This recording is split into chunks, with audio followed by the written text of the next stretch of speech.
알겠습니다. 일단 송구하다는 말씀까지는 해주셨는데요. 관련된 얘기를 조금만 더 여쭤보겠습니다. 이번에 출마 선언하면서 야당 대표와는 2주에 한 번씩 오찬을 하겠다. 그리고 언론, 노조, 사회단체, 시민단체 분들도 2주에 한 번씩 만나겠다고 하셨는데 굉장히 새로운 주장처럼 들렸습니다. 그런데 그동안 오랫동안 모셨던 대통령들 중에는 누구도 이랬던 적이 없거든요. 윤 대통령은 더더군다나 안 하셨습니다. 야당 만나라, 식사해라, 노조 만나라, 대화해라, 이런 건의를 윤석열 대통령께는 좀 해보셨는지, 그때 대통령은 어떻게 반응하셨고 그 반응에 대해서 또 총리께서 어떻게 대응하셨는지 좀 말씀 좀 해주시죠. 제가 물론 그런 건의를 드렸다는 말씀을 드리겠고요. 그러나 그 대통령을 모시고 하는 그런 자리에서 있었던 얘기를 상세하게 제가 말씀드리기는 어렵겠습니다. 다만 저는 제가 그러한 행동을 실천을 해야 되겠다 이렇게 생각을 해서 지난 약 2년 한 6개월 정도에 우리 언론에 대한 제가 직접 브리핑을 한 47회 정도 했습니다. 이제까지 어떤 총리가 했던 그러한 그 기자들에 대한 백브리핑보다도 많이 했고, 규제 개혁에 대한 전체적인 우리 정부의 프레임을 설명하는 데는 제가 직접 파워포인트를 만들어서 직접 나가서 설명을 했습니다. 그것이 이 정부의 가장 일관된 규제 개혁이라는 정책을 추진하는 큰 동력이 됐다. 그러나 규제 개혁의 근원을 이루는 수많은 규제 개혁에 대한 법안이 국회에 제출됐습니다만 정말 중요한 법안은 통과가 안 됐습니다.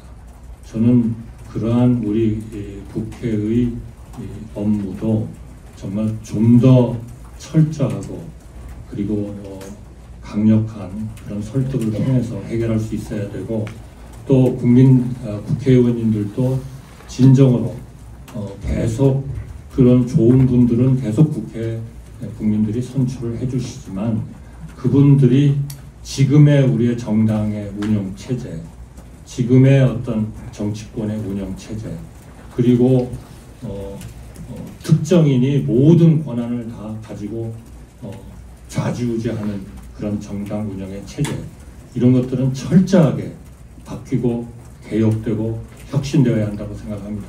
그러지 않고서는 우리 국민을 위한 진정한 봉사와 국민을 위하는 그런 조직들이 되기는 굉장히 어렵지 않냐. 우리의 헌법은 물론 모든 분들이 국익을 위해서 일을 하도록 되어 있습니다만 현실적으로 그것이 이루어지지 않고 있다. 많은 경우에 당파적 이익에 의해서 왔다 갔다 하고, 더더군다나 그런 얘기 자체가 어제가 다르고 오늘이 다르고, 예를 들면 반도체 산업에 대해서 근무 시간을 52시간 체제를 좀 더 유연성 있게 해야 되지 않느냐 하는 것도 한때는 해야 된다고 했다가 아직도 그 법이 통과가 안 되는 그런 그 근로시간의 유연성에 대한 그 법이 통과가 안 되는 이런 상황은 정말 우리 기업으로 봐서는, 또 우리 산업으로 봐서는, 또 우리 대한민국의 경제로 봐서는 치명적인 일이다.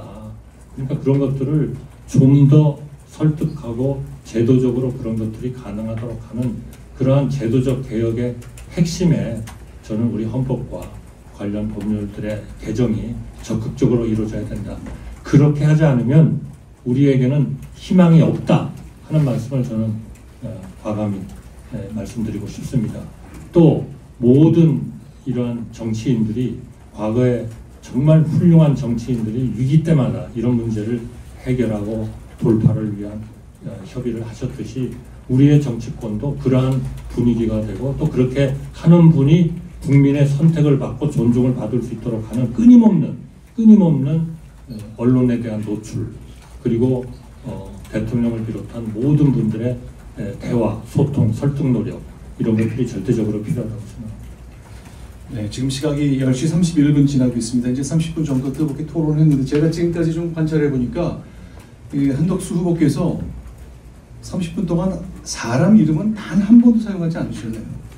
여건, 야건 관계없이 한 번도 안 쓰셨는데, 아마 오랜 공직 훈련 때문에 그런 습관이 배신 거 아닌가 싶습니다만 이제 정치인 되신 지 닷새째니까 오늘 이제 나머지 시간에 실명도 좀 생각하시고 좀 자극적인 얘기도 해서 주지를 좀 선명하게 해서 메시지를 좀 살려주셨으면 좋겠습니다. 제 30분간의 관찰입니다. 자, 박영환 국장께서 계속 정치를 이어가겠습니다. 정치 관련 질문 좀 추가로 드리겠습니다. 그러니까 개헌을 핵심 출마 선언하시면서 개헌을 핵심 목표로 제시를 하셨는데요. 그러니까 분권형이라는 방향만 있고 구체적인 내용이 없습니다. 그래서 계속 구체적인 게 뭐냐고 여쭙게 되는데요. 권력구조 개편 관련해서 구체적인 구상이 어떻게 되시는지, 그리고 더불어서 선거제도 개편에 대한 입장은 어떤지 설명 좀 해주십시오. 저는 그 부분에 대해서는 제가 말씀드렸듯이 한 1년 정도는 지금 있는 모든 나와 있는 제도들에 대한 심도 있는 논의가 국민적 차원에서 좀 더 있어야 된다, 이렇게 봅니다. 그렇기 때문에 제가 개인적으로 어느 부분이 좀 더 효율적일 것 같다, 어느 부분이 이런 시대 정신을 반영하는 제도 같다, 이런 생각은 있습니다만, 저는 크게 보면 결국 삼권 분립이 제대로 될 수 있는 진정한 자유민주주의, 법치주의, 말하자면 법 문안에 맞으니까 이거는 법치주의를 우리가 하고 있는 거 아니냐, 그게 바로 선택적 법치입니다. 그건 말이 안 된다 하는 말씀을 제가 드리고 싶은 거고요. 영어로 얘기하면 그거를 rule by law라고 하지 않습니까? 그거는 일종의 우리의 가짜, 위조 법치주의다. 저는 그렇게 생각합니다. 진정한 법치주의는 더 말씀드릴 필요도 없이 법의 지배, 영어로 이야기하면 죄송합니다만 영어를 써서 rule of law 아닙니까? 그 rule of law가 가능하게 하는 그러한 헌법적 개선이 필요하다, 이렇게 생각합니다. 법문안대로 다 하지 않았냐? 국회법에 이렇게 돼 있지 않냐? 그러니까 위원장이 당신의 발언을 내가 금지하고 당신을 여기로부터 쫓아낼 수 있다. 그거는 폭거지요, 폭거. 그렇지 않습니까? 자유민주주의의 최대의 적은 하나는 포퓰리즘이고 하나는 절대적 다수라는 거에 가면을 쓴 소수에 대한 철저한 무시입니다. 그거는 저만 그렇게 얘기하는 게 아니라 많은 외국의 석학들, 외국의 지도자들도 그것이 문제라고 얘기를 하고 있습니다. 그런데 지금 이 백주 대낮에 야밤에 일도 많이 하시고 계십니다만, 그 백주 대낮에 야밤에 도대체 그런 말도 안 되는 제도들이 또 그런 폭거가 일어나고 있는 것은 자유민주주의를 멸살하겠다는 의도밖에는 안 되지 않습니까? 그게 무슨 민주주의입니까? 그러니까 이런 rule by law 같은 그런 엉터리 같은 제도는 우리나라에서는 빨리 없애버려야 된다. 저는 왜 특정인을 거론하지 않느냐? 저는 그분들이 진정으로 하고 싶어서 그러는 게 아닐 것이다 라고 믿고 싶습니다.